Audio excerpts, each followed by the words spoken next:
মসজিদুল আকসার উপরে হামলা বন্ধ করুন, নইলে আপনারাও সেই আপনার মতো ধ্বংস হয়ে যাবেন, পৃথিবী থেকে নিশ্চিহ্ন হয়ে যাবে।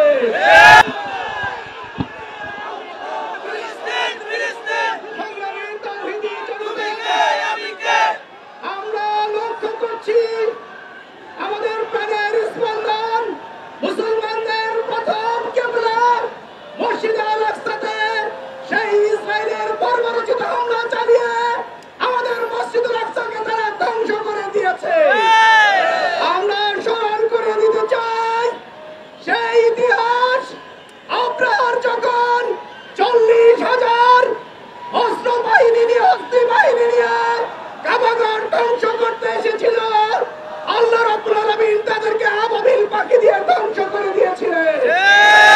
অবিলম্বে মসজিদুল আকসার উপরে হামলা বন্ধ করুন, নইলে